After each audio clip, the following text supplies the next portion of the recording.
Recordemos que estamos en el módulo de diabetes y COVID. En este momento tengo el honor y el placer de presentar al doctor Carlos Solís Sánchez, ¿sí? Y nos va a traer el tema sobre el tratamiento de diabetes mellitus en el paciente COVID, pero en este caso ambulatorio. Ya pasamos del paciente hospitalario, ahora vamos a pasar al paciente ambulatorio.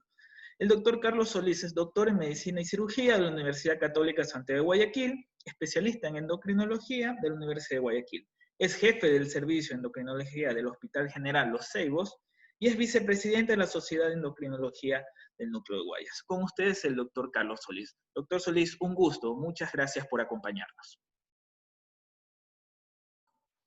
Hola, buenas tardes, casi noches con todos. Para mí sigue siendo un altísimo honor el compartir una oportunidad con ustedes. Y como siempre, toda charla es un desafío. Primero que nada, quiero darle un inmenso abrazo a la distancia desde aquí a mi hermano, que sé que sigue aquí, ya apagó su cámara.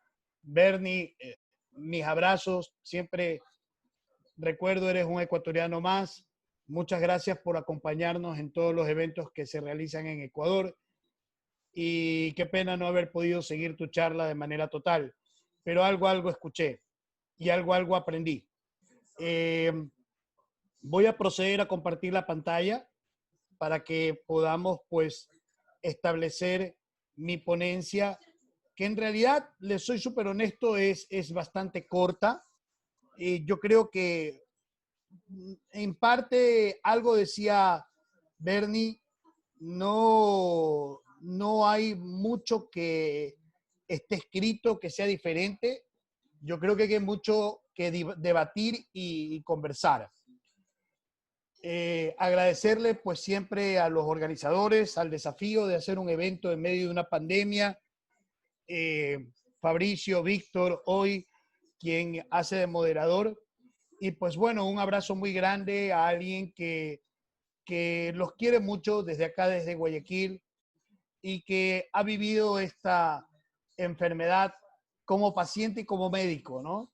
Entonces es una sensación bastante peculiar el dar esta charla y creo que voy a poder dar una visión un poquito diferente o más matizada de lo que uno puede sentir teniendo ya 6 meses de haber salido de COVID y haber estado 16 días en terapia intensiva, 12 ventilado, 4 sin ventilador y una semana hospitalizado, más una complicación que fue una estenosis subglótica. Y bueno, yo era un individuo obeso, mórbido, bajé 60 libras tras mi transcurso de hospitalización y sí, me ha vuelto una pasión el revisar realmente esta interacción de este virus con lo que estamos viendo de las enfermedades metabólicas en diversos aspectos. Hoy me han pedido que hable eminentemente de un aspecto, pero voy a tratar de abordar lo que más pueda en lo que les pueda brindar. Como siempre, pues, los conflictos de interés, en mi caso no tengo conflictos porque trabajo con todos. Lo único que pido es que nunca me hagan hablar de marcas porque para eso no sirvo yo. Yo hablo de información científica y me da mucho gusto aún más cuando me permiten hablar, digamos, a libertad. No he recibido ningún honorario por esta presentación y esas son todas mis características que ya fueron mencionadas. Yo creo que durante toda la tarde ustedes han disfrutado porque realmente los conferencistas que tiene el panel de este programa son de lujo, de algo que ya está descrito, que es un círculo vicioso entre dos entidades, una entidad infecciosa y una entidad metabólica. Y este círculo vicioso, ¿cómo ha demostrado que se puede alterar o generar más daño de lo que ya teníamos con esta enfermedad por el simple hecho de tener, obviamente, una tormenta proinflamatoria, es decir, una tormenta citoquímica que, dependiendo del órgano donde ustedes quieran iniciar el proceso, normalmente los respiratorios, que son la gran mayoría, pues inician en el alvéolo, van a tener un incremento acelerado y que creo ya ha sido ampliamente descrito de todos los mecanismos inmunoinflamadores que generan situaciones que van a diferentes líneas. A una línea protrombótica per se, a una línea de deterioro metabólico per se, a una línea indiscutiblemente de aumento de la morbilidad y a una línea en la cual nos deja totalmente indefensos a circunstancias de organismos que se aprovechan de una inmunomodulación que está golpeada. Entonces, el problema es que si vamos a sumar un proceso infeccioso como COVID, más una enfermedad metabólica como la diabetes, y generamos este proceso inflamatorio, vamos a tener este círculo vicioso que ya ha sido descrito maravillosamente por Azar hace apenas unos días. ¿Por qué? Porque no debemos olvidar que la gran mayoría de nuestros pacientes diabéticos, o con diabetes, perdón, están descompensados. Sabemos, por lo menos eso nos dicen la mayoría de los atlas, la mayoría de las guías, la mayoría de los datos, y lo que vemos en el día a día en nuestros consultorios, que 7 u 8 de cada 10 pacientes tienen hemoglobinas glicosiladas por encima de 8, es decir, presentan descompensación. Y al presentar descompensación, per se van a ser mucho más fácil presa de cualquier agente que vaya a generarles un proceso protrombótico. Si reconocemos al COVID-19 como un trigger espectacular que cumple ese gatillo en un proceso inflamatorio destructor y totalmente agudo, vamos a tener un proceso infeccioso. ¿Por qué se vuelve difícil el tema de hablar de esto? Porque creo, lejos, más que de lo que sucedió en su momento con los SGLT2, el que se hayan publicado más de 10.300 artículos, esto fue hasta hace, creo que unas 5 horas que me metí de nuevo en búsqueda de algo más. En menos de 3 meses es que ha causado furor en el mundo del metabolismo este proceso infeccioso. Porque simplemente he juntado 2 palabras, COVID y diabetes. Y todo el mundo sigue escribiendo sobre la enfermedad. Sabíamos al comienzo, y esto fue lo primero que la gran mayoría fue repartiendo, y el término ahora es viralizando en redes, que quienes están controlados o que tienen un buen estatus metabólico van a sobrevivir en un 98%, y así nos decía Xu en su artículo en junio, versus quienes están pobremente controlados y que tienen una hiperglicemia como condición común. Esto a partir de lo que había observado en 7.300 casos de pacientes con COVID y diabetes tipo 2, y que indiscutiblemente el marcador de diferencia era el estado de control metabólico.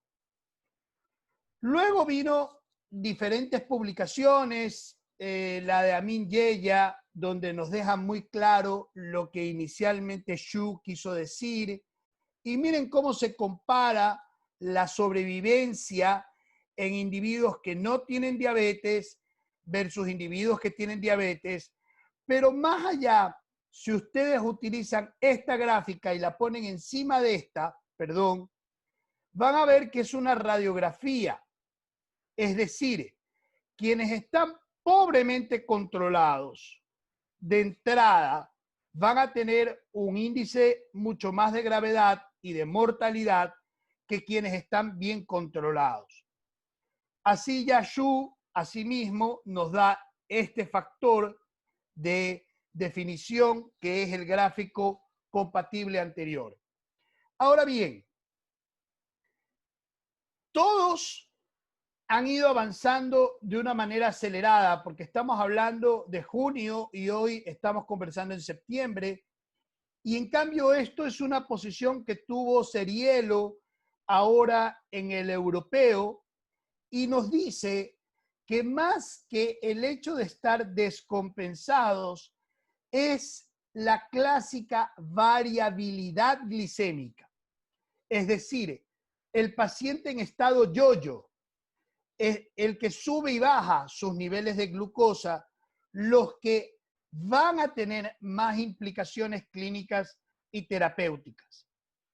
Entonces aquí nos dice que la variabilidad glicémica es un componente integral de la homeostasis de la glucosa y que no está bien definido si es un factor de riesgo independiente a las complicaciones de la diabetes, pero como tal representa excursiones glicémicas exageradas y estas excursiones glicémicas van a estar definidas hacia mayores complicaciones en la diabetes y obviamente mayor predisposición a presentar procesos infecciosos.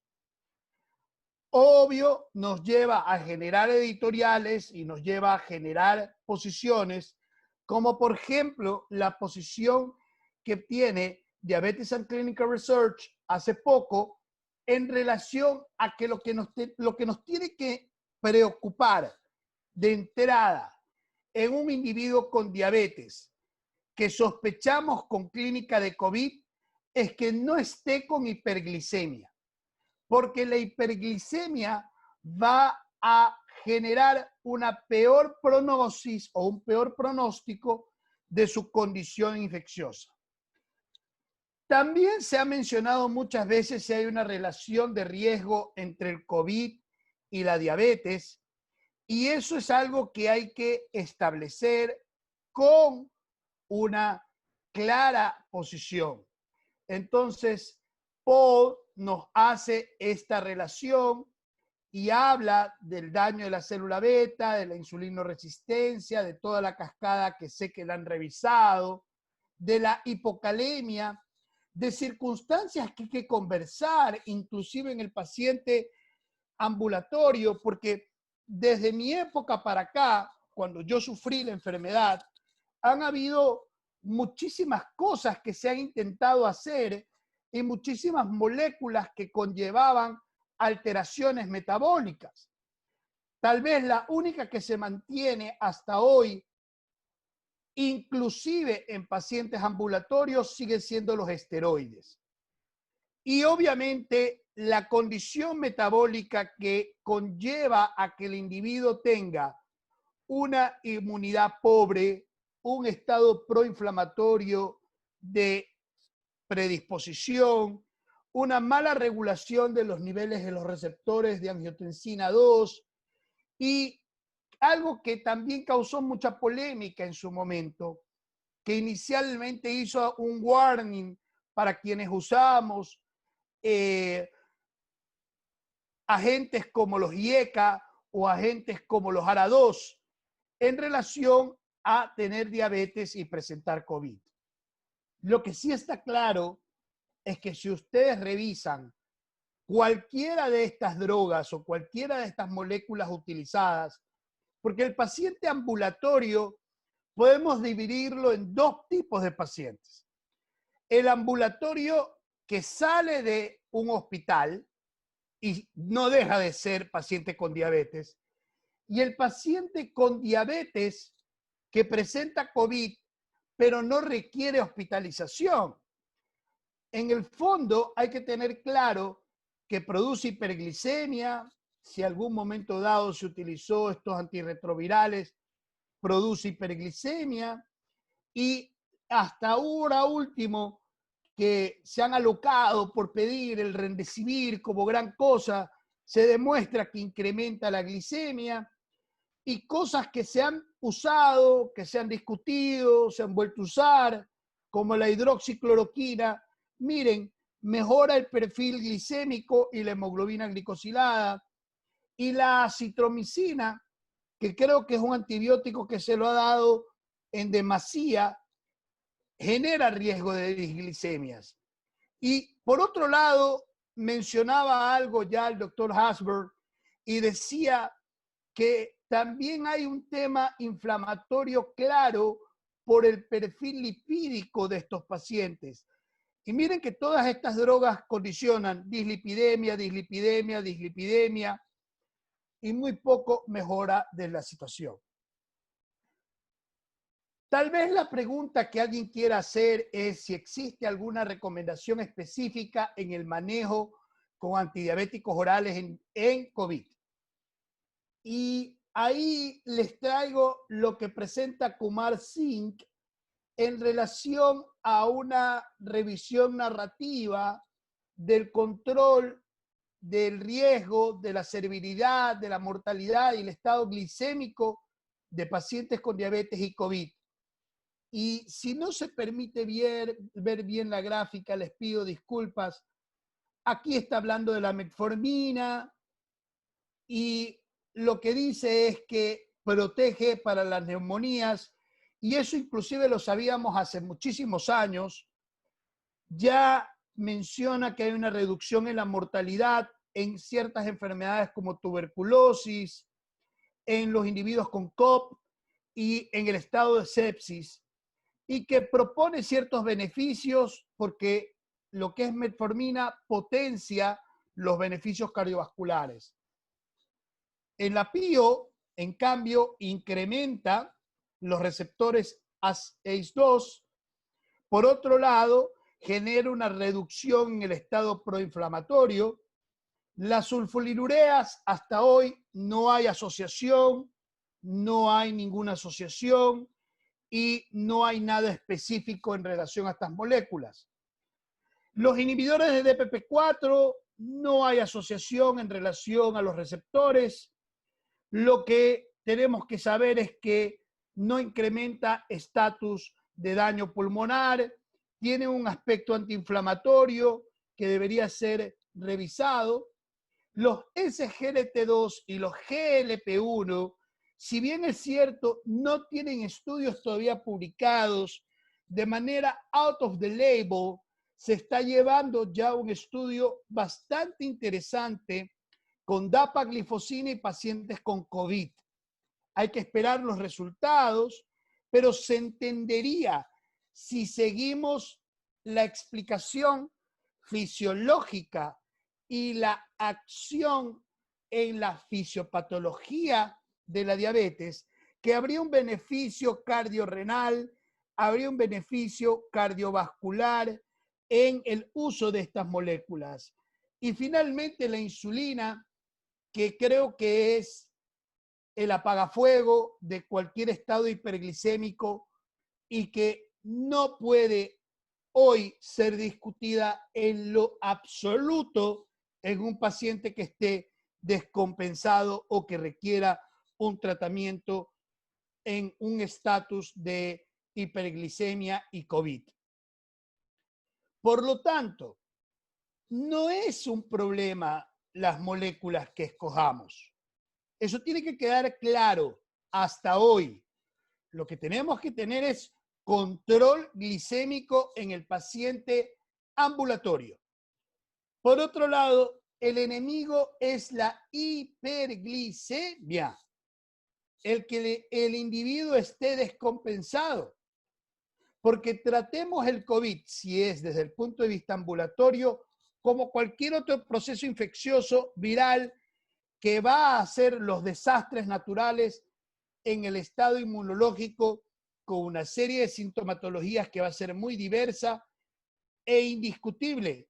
Si va a ir acompañado de hiperglicemia, probablemente esto va a condicionar mayor morbilidad de la condición y obviamente pues mayores problemas.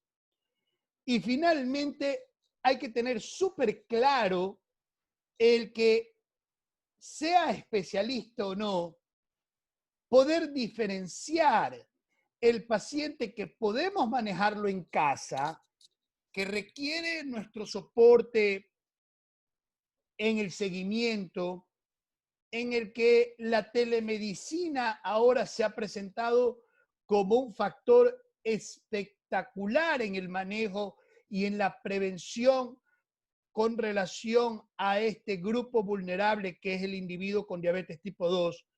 Pero en el estatus agudo grave no hay discusión, hay que saber decir que la insulina es el accionar que se debe tomar. Esto está publicado también para su visión con Kunti. Por otro lado, ¿qué debemos considerar de importante en relación al manejo? Ceriello nos decía ayer o antes de ayer, desde la propuesta que hacían los europeos, que hay que recordar que algunos aspectos antihiperglicémicos pueden ser usados, que tal vez el GLP-1 y el SGLT2 demuestren una prevención cardiovascular y un manejo en mejoría de la función renal como lo conocemos, pero tenemos que considerar qué tan importante es preservar el sistema cardiovascular particular y el riñón, particularmente durante la pandemia. Que los pacientes con presencia de alteración cardiovascular más diabetes van a obviamente tener un pronóstico más reservado y que para eso deberíamos nosotros tener muy claro la integridad del estado renal y el estado cardiovascular de nuestros pacientes con diabetes. Y ahí vuelve la pregunta, ¿qué tanto sabemos sobre nuestros pacientes? ¿Cuántas veces hemos hablado nosotros y hemos mencionado que la diabetes no es solo glucosa? ¿Hemos hecho un control cardiovascular verdadero del estatus de riesgo de nuestro paciente? ¿Conocemos el estado renal del mismo y le hemos hecho un seguimiento cada 6 meses? ¿Sabemos el estado lipídico y su riesgo protrombótico previo a un SARS-CoV-2? Los efectos de reducir el estrés inflamatorio y la insulina resistencia a través de la infiltración de los macrófagos se los ve en los GLP-1 y una similar evidencia en los efectos de la inflamación debería verse en los SGLT2 y la pioglitazona. Insisto, creo que hay que esperar y que deberíamos tener mayor evidencia para hablar específicamente de alguna molécula. Miren que inclusive se habla de los inhibidores de DPP4 y su potencialización antiinflamatoria. Ahora, Korygowski y otros autores hacen un acercamiento pragmático del manejo del paciente con diabetes y generan lo mismo. ¿Cuál es la relevancia de conocer que tiene diabetes? En sulfonilureas, la ocurrencia de una hipoglicemia severa que incrementa la necesidad de interacción con personal hospitalario. En la metformina se ha demostrado que habría contraindicación en el paciente que esté en un estatus más que nada hospitalizado severo, en el que hay un estatus febril, un estado de deshidratación y el riesgo conocido. Pero dejemos en stand-by esa condición específica hospitalaria, porque hay algo más que decir de metformina. Los inhibidores de DPP4 generalmente no están recomendados en la fase aguda habría que tener claro si es que hay un deterioro del estado clínico, porque una de las cosas que hemos visto en el COVID es que el paciente puede cambiar de manera agresiva en cuestión de horas y a veces hasta de minutos. Entonces, hay que seguir muy de cerca a los pacientes. Los SGLT2 deberían ser descontinuados en la hospitalización, ya lo sabemos, o en estados de depresión de volumen. Los GLP-1 sabemos que van a mejorar el factor de riesgo cardiovascular, que ya lo habíamos dicho, y las tiazolindrionas no deberían ser usadas según este artículo. Les decía que les tenía algo especial sobre metformina, porque creo que fue, y perdón si me equivoco en las fechas, creo que fue por agosto que salió que se demostraba que quienes usaban metformina en un 70% tenían una mejor respuesta a la clínica de SARS-CoV-2. Entonces se hace esta mini revisión de la metformina y el COVID-19 de los mecanismos que supuestamente desde el punto de vista celular reducirían la mortalidad asociada a esta molécula. Y ahí están algunos de los propuestos: el que se mejora el aspecto glicémico, el que se reduce el peso corporal, el que hay una reducción de la insulinoresistencia, el que se deja menos acción de fosforilización sobre los receptores AC2 en el estado de ese proceso proinflamatorio, es decir, inhibiría la penetración viral. Por otro lado, que hay una acción endosomal en el intercambio de sodio y agua. Por otro lado, que hay una resolución a nivel de la neutrofilia en los pacientes y una inhibición del estado mitocondrial. Y todos estos datos es por lo que se ha publicado en relación a la metformina y el odds ratio de no usarla, ¿no? ¿Qué ha pasado con los que usaban metformina? Pues tienen un mejor pronóstico de los mismos.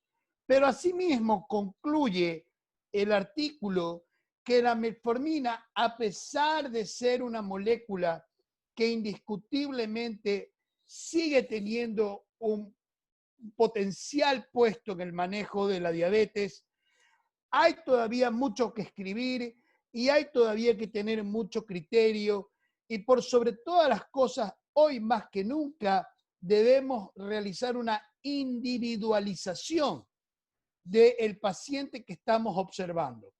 Pero por lo menos, hablando del paciente ambulatorio, no habría razón para suspender esta molécula si el paciente no nos demuestra un problema. Por otro lado, yo creo que es interesantísimo poner sobre la mesa esto, ¿no? No llegábamos al paciente. Si es paciente privado, indiscutiblemente lo podemos ver las veces que queramos, en el tiempo que queramos, pero quienes trabajamos también en hospitales públicos sabemos que el 70% de nuestros pacientes los vemos una vez al año, y esto es. Entonces, yo creo que en esta etapa en la que no nos hemos visto, la telemedicina es una maravillosa forma de llegar a nuestro paciente vulnerable. Inclusive es extremadamente interesante lo que se propone, publicado en artículos, por ejemplo, aquí en Diabetología, de lo que debería ser la prevención y el manejo de COVID en pacientes con diabetes. Entonces, nosotros deberíamos llegar a nuestros pacientes y educarlos a los mismos de todos estos puntos que aquí les traigo. Que los pacientes con diabetes, al desarrollar COVID, incrementan el riesgo de complicaciones y mortalidad. O sea, no hay mejor forma en este momento que educar a nuestra población y explicarles a nuestros pacientes que lo que menos deberían hacer es exponerse. y de esta manera evitar la condición. Que la adherencia a un estado dietético ideal y un estado de vida, estilo de vida ideal, va a mantener una limitación del proceso infeccioso. Que las precauciones para prevenir el COVID en pacientes en estado crítico con diabetes y sus familiares pueden ser la clave de este cambio en las curvas que hemos visto con respecto a la generación de casos. Que el continuar con prácticas dietarias y estilos de vida adecuados y el automonitoreo siguen siendo la clave. Que la telemedicina sirve para mantener, ¿qué cosa? El expendimiento de la medicación, extender la duración de que los pacientes se mantengan en casa y que obviamente limiten la exposición a áreas donde hay riesgo de contagio. Que los pacientes con diabetes que desarrollan COVID deberían continuar con su medicación y no suspenderla. Hay tantos, dicen ahora en inglés, fake news con respecto al manejo de esta enfermedad, que hay pacientes que han dejado de tomar sus medicaciones porque supuestamente condicionan más riesgo, y eso es un error. Que probablemente hay que revisar esta recomendación con los SGLT2, que los inhibidores de las enzimas convertidoras de angiotensina y ARA2 deberían ser descontinuados, también ha sido ya algo discutido, que hay que individualizar las decisiones y hay que buscar dentro del arsenal terapéutico las drogas que mejor lleven a un estado en relación a una euglicemia en un paciente en estas condiciones. Entonces, la telemedicina es una opción actual. Quienes la practicamos sabemos que el paciente se siente seguro, se le manda a hacer exámenes. Todavía tal vez desde el punto de vista legal hay muchos temas que discutir, pero en la práctica, dado las circunstancias que se han dado, creo que está funcionando. Entonces, hay que prevenir las infecciones en los pacientes con diabetes, hay que continuar el disminuir el riesgo de las terapias, el disminuir el riesgo de la hiperglicemia con las terapias. Hay que decirles que definitivamente el monitoreo glicémico es la clave y que el paciente debe hacer automonitoreo, que ahora es cuando deberían adoptar mejores estilos de vida porque tienen tiempo para dedicarse a ellos, que debemos minimizar el riesgo de exposición y obviamente esto se da a través de la telemedicina y de llevar la medicación a la casa de los pacientes. Por Dios, todo el mundo puede pedir una pizza. A mí me da risa cuando yo hago estos símiles. Estás en un lugar y quieren comer pizza y la pizza llega a cualquier lugar en el mundo, pero no podemos mandarle la medicación a nuestros pacientes diabéticos. Lo dejo sobre la mesa para que ustedes decidan. El control glicémico, vamos a tener que saber diferenciar a los pacientes asintomáticos que están infectados, a los pacientes sintomáticos que no están severos y a los pacientes severos.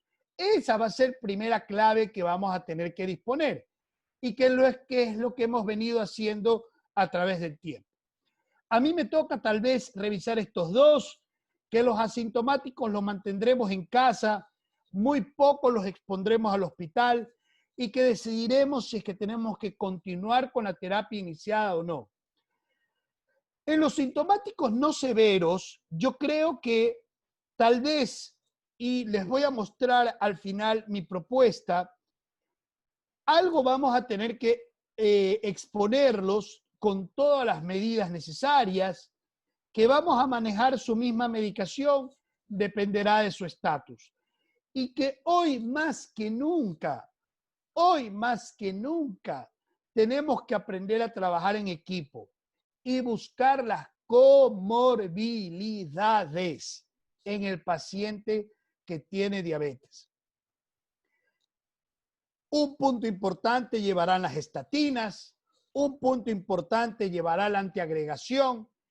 No está nada dicho, pero me atrevo con mucha sencillez a decir, y por lo menos yo lo hago, que todo paciente que ha presentado COVID y diabetes, COVID y obesidad, es un paciente de altísimo riesgo de trombosis, de cualquier tipo, y que someterlo a tratamiento con estatinas y antiagregarlo es clave. No voy a hablar del paciente hospitalizado porque sé que ya lo han hecho. Para mí hospitalización es igual a anticoagulación, mínimo 3 meses, pero en el paciente ambulatorio que tiene COVID y tiene diabetes, las estatinas y las aspirinas deberían ser una clave básica del manejo. Y obviamente prevenir cualquier tipo de situación secundaria de proinfección. Que hay que tener cuidado porque tenemos pacientes con diabetes y lupus, tenemos pacientes con diabetes y HIV. Entonces, si están usando retrovirales o inmunomoduladores, la individualización será la clave del manejo. Entonces, sí, los pacientes con diabetes son pacientes vulnerables y tenemos que manejarlos así. No interrumpir el cuidado crónico de estas enfermedades. Ya basta de hablar de hospitales centinela, de hospitales que solo se dedican a una enfermedad. Es un crimen hacer que un hospital solo se dedique a una enfermedad. Quienes decidieron esto, lo decidieron sin un conocimiento básico de la morbilidad de sus países. ¿Cuánta gente con diabetes, cuánta gente con hipertensión tiene que haber fallecido durante los tiempos de COVID por no haber tenido la atención adecuada en su momento? Eso es algo que hay que decirlo tarde o temprano y habrá que ponerlo sobre la mesa. Que hay que adaptar estrategias en los servicios de salud, que hay que prevenir y curar y generar intervenciones urgentes como prioridades, que hay que capacitar y que hay que construir y que hay que preparar a los muchachos usando esta gráfica, que son la primera línea, los verdaderos héroes que les digo yo, los que han tenido que fajarse la enfermedad, médicos generales que no han dormido durante 72 horas y que encima que han tenido que vivir casi un estatus de guerra, tienen que tener claro que hoy más que nunca, eso que mencionaba yo desde hace algunos años, que el hacerle un hemoglucotest en un paciente en emergencia es un signo vital. Punto. Tengámoslo clave. Es un signo vital, porque si hay hiperglicemia, ese paciente tiene un altísimo riesgo de tener problemas. Por otro lado, las recomendaciones en el paciente que tiene COVID y tiene que manejarse, obviamente al paciente que sale de alta, un estado de prevención de cualquier infección, la optimización de la terapia adecuada. Muchas veces yo estoy viendo pacientes que los manejaron en hospital bien, ¿no? Le controlaron la glicemia, los insulinizaron y los mandan a la casa sin nada. Y el paciente te llama al mes o a los 2 meses de haber estado hospitalizado sin saber qué hacer y estando en hiperglicemia. Cuidar eso, ¿no? Cuidar que se descontinúe prematuramente una terapia estabilizada, utilizar la telemedicina y la medicina de conexión para mantener el seguimiento de los pacientes. Por otro lado, las armas terapéuticas, porque esto no lo voy a tocar, sé que ya lo han tocado, podrá ser el utilizar una serie de circunstancias que individualmente tienen que ser valoradas. Eso como consenso. Les decía yo, anticoagulación o antiagregación. Todas estas son recomendaciones para un individuo de alto riesgo cardiovascular durante la pandemia generarle una condición. Y la pregunta es, per se, ¿la diabetes genera un alto riesgo cardiovascular? ¿Sí o no? Permítanme contestarles a mi manera.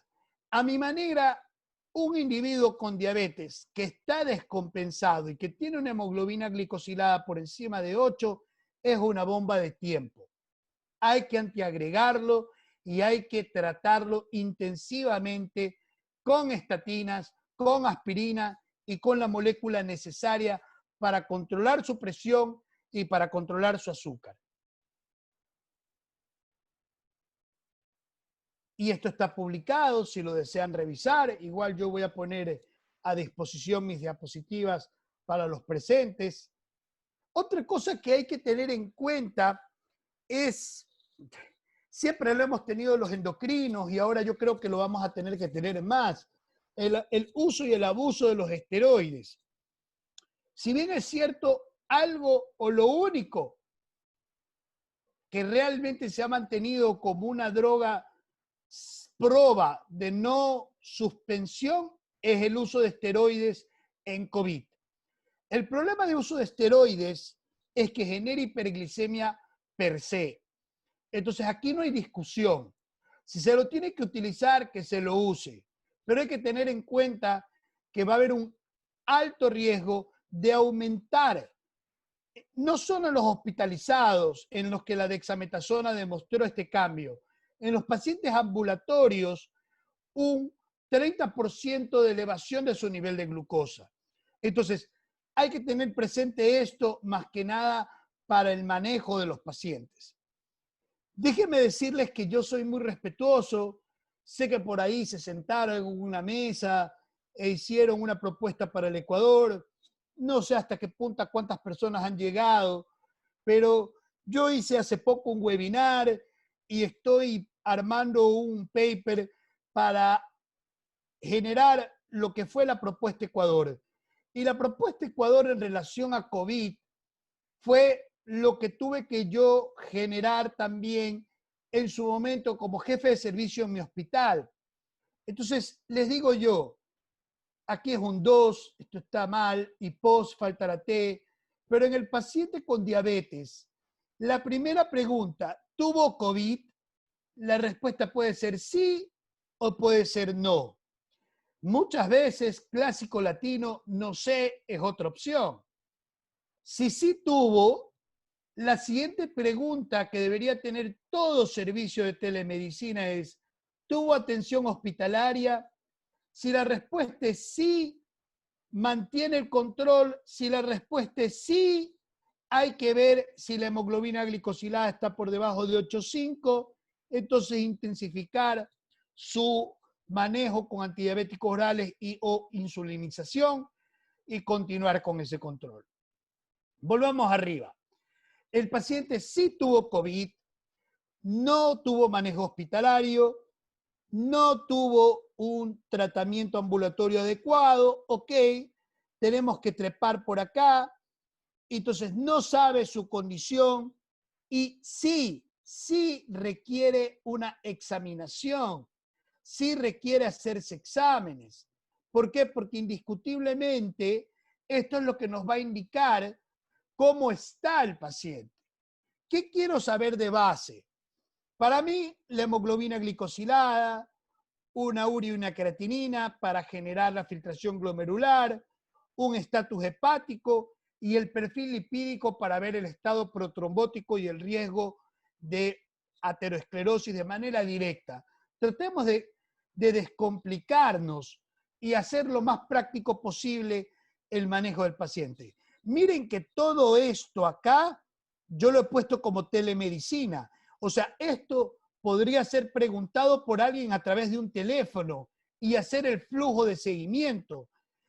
Lo podría hacer un médico familiar, lo podría hacer un médico internista, lo podría hacer un médico general, lo podría hacer un emergenciólogo para descansar también un poco y no solo estar en la línea de guerra y llegar al punto de saber esta es la clave que queremos nosotros, los endocrinólogos. ¿Está descompensado el paciente previamente, sí o no? Ok, tengamos en cuenta que sí está descompensado. Entonces ayudemos. Nos faltan manos. La interconsulta de endocrinología o diabetología es clave. Si es en el hospital, pues a los COVID positivos hay que abordarlos y para mí insulinizarlos y generarles todo el manejo respectivo. Y si no es en el hospital, pues obviamente hacer lo que nos pidan los médicos que han tratado la enfermedad. Controlar la glicemia, ver el estatus de riesgo cardiovascular, poner estatinas, poner una antiagregación y mantener el seguimiento del paciente. Creo que con el tiempo y con lo que me pasó, yo no estoy solo para educar, yo estoy mucho para aprender. Y por sobre todas las cosas, para tener la oportunidad que Dios me ha vuelto a dar, que es debatir y aceptar y tolerar cualquier posición, porque al fin y al cabo, algo que no hemos valorado en esta pandemia es lo que Dios nos quiere decir. Valoremos la libertad que tenemos de respirar, señores. No tienen idea. Para mí, el mensaje está claro. No hemos valorado la naturaleza de nuestra existencia en la Tierra y no queriendo filosofar al final, permítame decirles que nos atacaron sobre lo único que hacíamos sin conciencia, que era un efecto de nuestro sistema autónomo, que era respirar. Ojalá aprendamos algo. Yo hasta hoy siento que la humanidad no ha aprendido absolutamente nada. Muchísimas gracias. Recordemos que la vida es breve, el arte es largo, la oportunidad fugaz, la experiencia engañosa y el juicio, que es lo más importante, es extremadamente difícil. Desde mi Guayaquil, que luce ahora ya no desolada, sino repleta de gente, y que estos lugares se han convertido en el lugar de más riesgo de contagio, ojalá entendiéramos que son los lugares que no debemos visitar. Muchísimas gracias a El Oro, a este grupo maravilloso de Apto y a la intención que tenemos todos de mantener la comunicación científica en tiempos de COVID. Muy amables. Muchas gracias, doctor Solís. Tomamos sus palabras. De esto se trata. La intención de estos eventos es eso, el intercambio en el cual podamos mantener la comunicación científica, la divulgación, presentar datos y experiencias. Muy reflexiva su charla, nos deja una sensación bastante de intranquilidad científica y sobre todo la necesidad de la educación, la divulgación. Muchas gracias por su charla. Tenemos una pregunta que se la voy a hacer, en el cual dice, ¿cuánto tiempo recomienda la tromboprofilaxis en el diabético y COVID-19? Bella pregunta. ¿Y sabes por qué es bella pregunta? Y gracias por tus palabras, Jorge. Porque no tengo la respuesta. Y yo creo que nadie la tiene hasta el momento porque, como decía el doctor Hasburn hace unos minutos, no sé cuánto tiempo me demoré, pido disculpas si me llevé un poquito más de lo que era, no sabemos. No sabemos hasta ahora realmente las complicaciones que esta enfermedad nos ha dejado. Permítame ahí manejar un poco el yo, ¿no? Yo con todo lo que tuve, me anticoagulé 3 meses, me antiagregué hasta 6 meses y me he hecho controles y mantengo las estatinas a pesar de haber bajado de peso, a pesar de no tener diabetes, pero haber hecho hiperglicemia hospitalaria. En el tema ambulatorio, yo creo que debemos individualizar y los cortes deben ser de la mano de la opinión cardiológica. Por eso yo les decía que hoy más que nunca debemos aprender a hablar en equipo. Por ejemplo, si yo tengo como antecedente un individuo que tenía un buen control glicémico, pero tuvo esta condición, y yo sé que es un disparador y que las principales complicaciones agudas protrombóticas se las ve las primeras 6 meses hasta hoy, los primeros 6 meses de la enfermedad, lo mínimo que debería hacer es mantener 6 meses la antiagregación y obviamente el control lipídico. Luego de eso, yo creo que tendremos que ir viendo lo que se va publicando y observando e individualizando los pacientes con las 3 reglas: control de glucosa, control de riesgo cardiovascular y estabilización del perfil lipídico, que es el perfil inflamatorio. Muchas gracias, doctor. Nos queda claro, sí, el riesgo cardiovascular siempre hay que reestratificar a los pacientes, no solo el cardiovascular, la función renal, que al menos en el diabético, hipertenso, más factores de riesgo, tiene que ser siempre definido.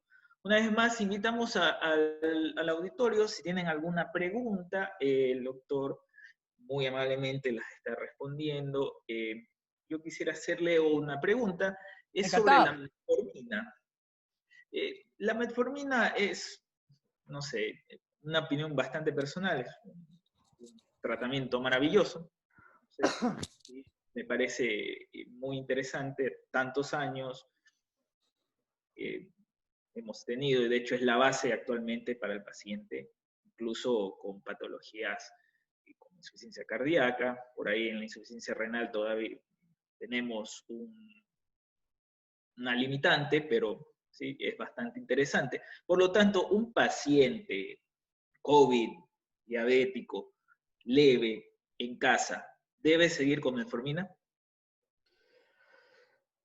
Gracias Jorge por la pregunta. A ver, yo creo que la gran mayoría de los pacientes, en un 70%, porque eso dicen los estudios, no tenemos mucho publicado de Ecuador, pero los estudios en general, el 70% de los pacientes usan metformina.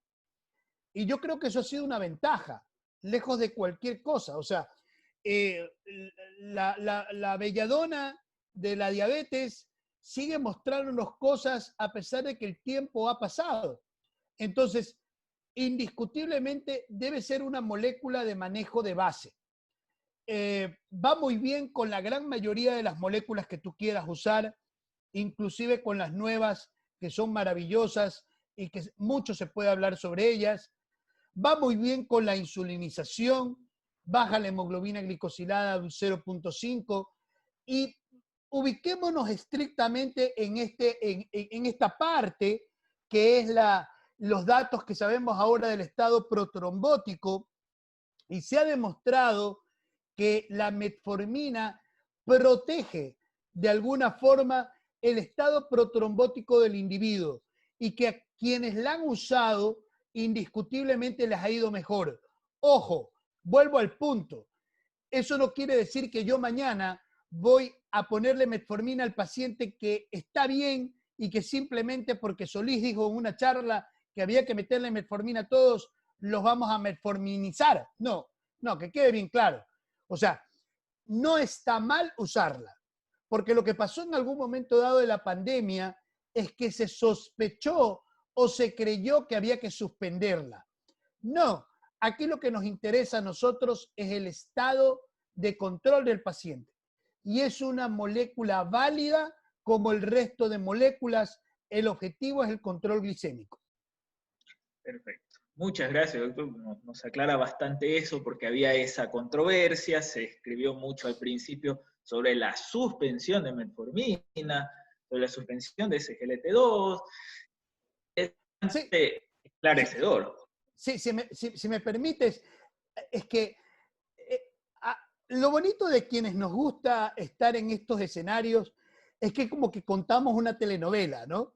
La diferencia es que los tiempos en los que hemos tenido que contar los capítulos se han reducido.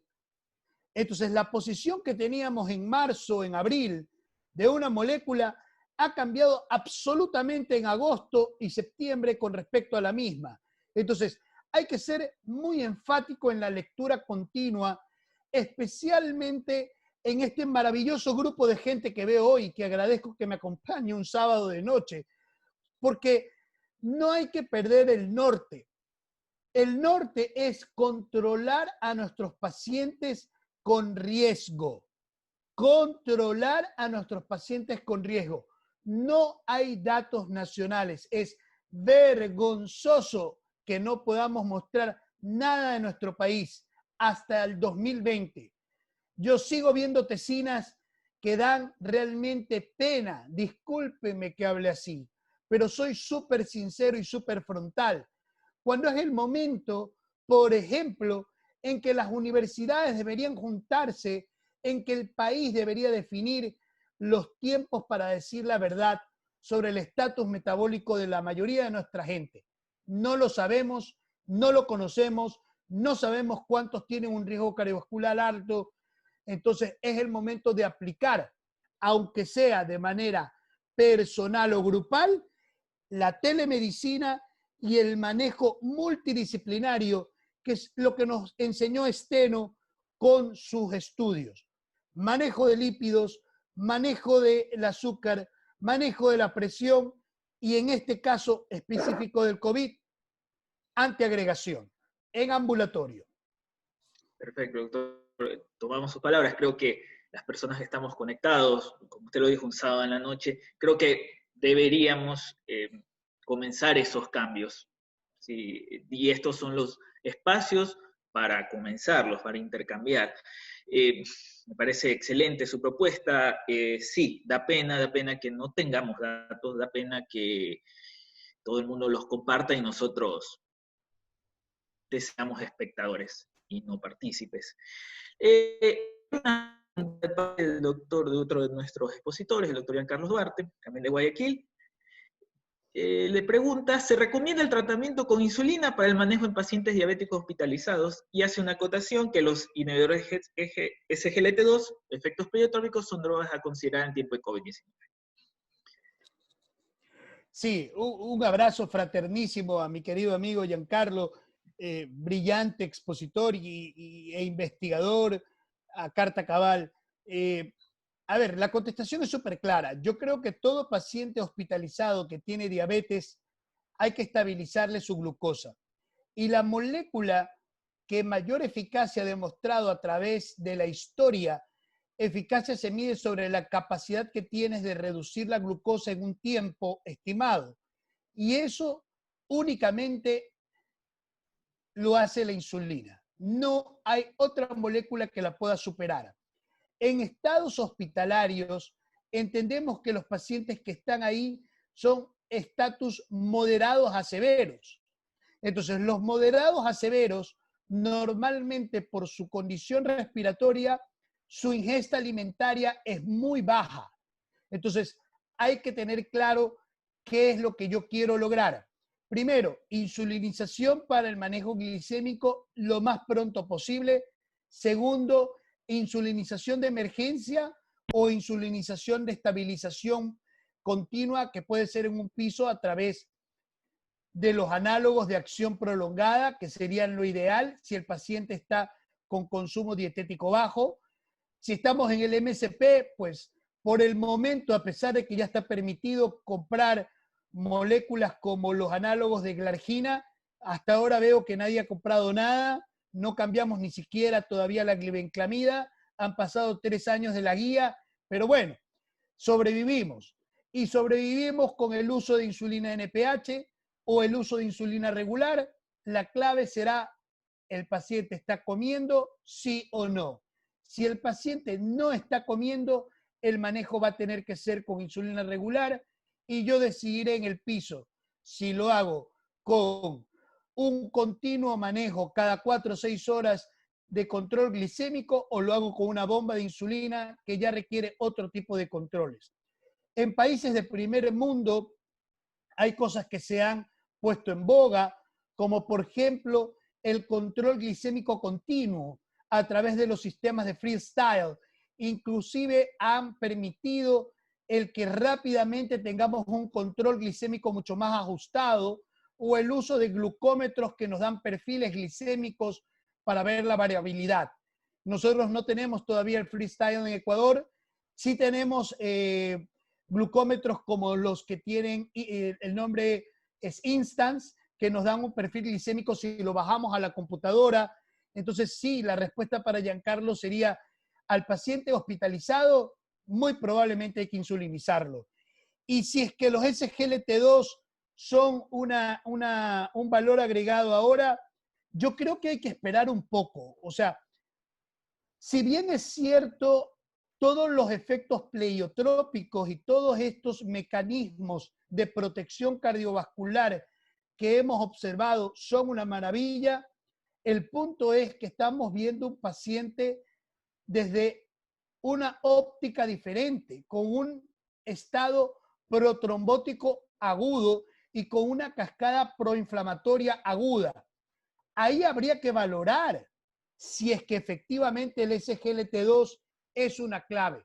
Porque una cosa es el paciente que viene usando una molécula como el SGLT2 y otro es el paciente que estando en un estatus con COVID lo quiero iniciar a un tratamiento con SGLT2. Creo que son dos mundos diferentes y hay que tener un poco más de evidencia para eso. Excelente, doctor.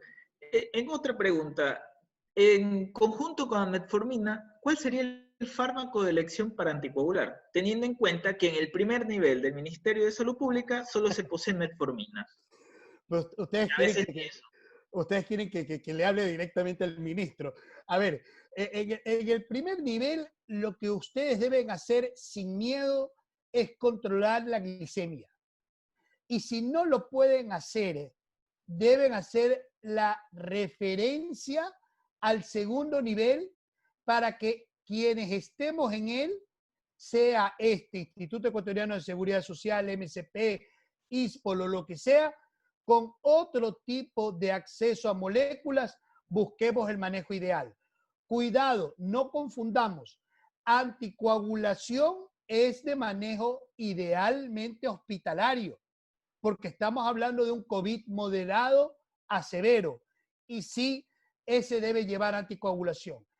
Antiagregación es para el paciente ambulatorio que tenemos presente que ha tenido un COVID de manejo en casa, pero por el alto riesgo cardiovascular que tenemos en cuenta porque el individuo ha sido mal controlado, lo empezamos a hacer. Entonces, la respuesta sería aspirina en el un caso, porque Clopi no van a tener acceso y es costo efectivo y hay artículos del British Medical Journal que dicen que son exactamente iguales en efecto. Y anticoagulación es heparinización, que las dosis serán manejadas según las condiciones de cada paciente. Perfecto, doctor. Es muy bueno su aclaración, que una cosa es anticoagulación y antiagregación. A veces se confunde. Sí, es verdad. La antiagregación es costo efectiva, es fácil de seguir y sobre todo la aspirina la tenemos literalmente en todos lados. Por último, la última pregunta que aquí nos hace el doctor Loaiza es, ¿qué puede aportar sobre la unión de las dos pandemias? La pandemia invisible de obesidad y la pandemia de COVID-19 que estamos atravesando. Que sí, bueno, un abrazo a Fabricio, una felicitación grande, rompiste las expectativas. Hasta ahora con nosotros y gracias al soporte de Jorge hay 100 personas a un horario poco común de conversación y gracias por los que están aquí. Y un abrazo inmenso al esfuerzo del equipo que está haciendo esto, incluido a Jorge esta noche.